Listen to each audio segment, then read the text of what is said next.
2 ദിനവൃത്താന്തം അധ്യായം 26. ഉസിയ.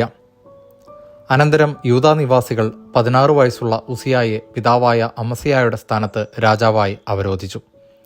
പിതാവിൻ്റെ മരണത്തിന് ശേഷം ഉസിയ ഏലോത്ത് വീണ്ടെടുത്തു പുതുക്കിപ്പണിതു. 16-ാം വയസ്സിൽ രാജ്യഭാരം ഏറ്റ ഉസിയ ജെറുസലേമിൽ 52 വർഷം ഭരിച്ചു. അവൻ്റെ അമ്മ ജെറുസലേംകാരി യക്കോലിയ ആയിരുന്നു. തൻ്റെ പിതാവായ അമസ്യായെപ്പോലെ അവനും കർത്താവിന് മുമ്പിൽ നീതി പ്രവർത്തിച്ചു.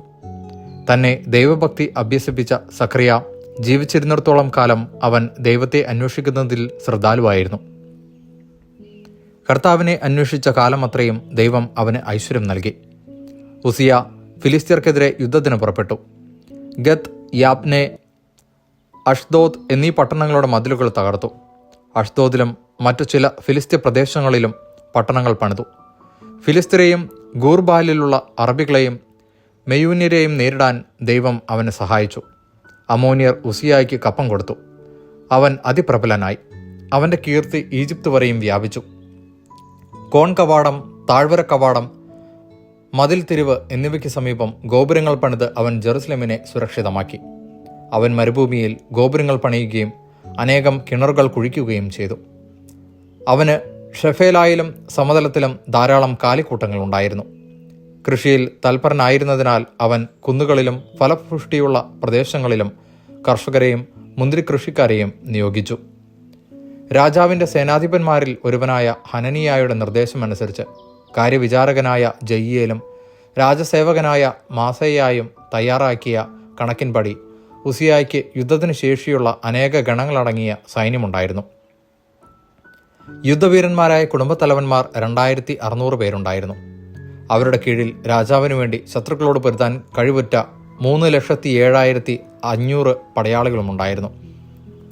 ഉസിയ തൻ്റെ ഭടന്മാർക്കു വേണ്ടി പരിച, കുന്തം, പടത്തൊപ്പി, പടച്ചട്ട, വില്ല്, കവിണക്കല്ല് എന്നിവ സജ്ജമാക്കി. അമ്പും വലിയ കല്ലുകളും പ്രയോഗിക്കുന്നതിനായി ജെറുസലേമിലെ ഗോപുരങ്ങളിലും മതിലിൻ്റെ കോണുകളിലും വിദഗ്ധന്മാരെ കൊണ്ട് യന്ത്രങ്ങൾ തീർപ്പിച്ചു. ദൈവം അത്ഭുതകരമാം വിധം സഹായിച്ചതിനാൽ അവൻ പ്രാബല്യം നേടി. അവൻ്റെ കീർത്തി വിദൂരങ്ങളിലും പരന്നു. പ്രാബല്യം നേടിയപ്പോൾ അവൻ അഹങ്കാരപ്രേമത്തിനായി തീർന്നു.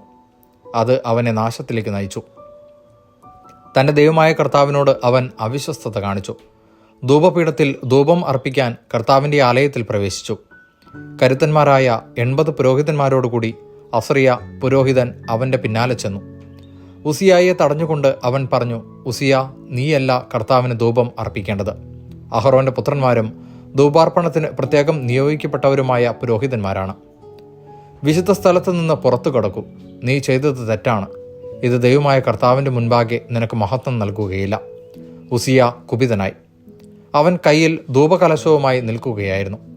പുരോഹിതന്മാരോട് കോപിച്ച ക്ഷണത്തിൽ കർത്താവിൻ്റെ ആലയത്തിൽ ധൂപപീഠത്തിന് സമീപത്ത് അവരുടെ മുമ്പിൽ വെച്ച് തന്നെ അവൻ്റെ നെറ്റിയിൽ കുഷ്ഠം പിടിപെട്ടു. പ്രധാന പുരോഹിതനായ അസറിയായും മറ്റു പുരോഹിതന്മാരും അവനെ നോക്കി.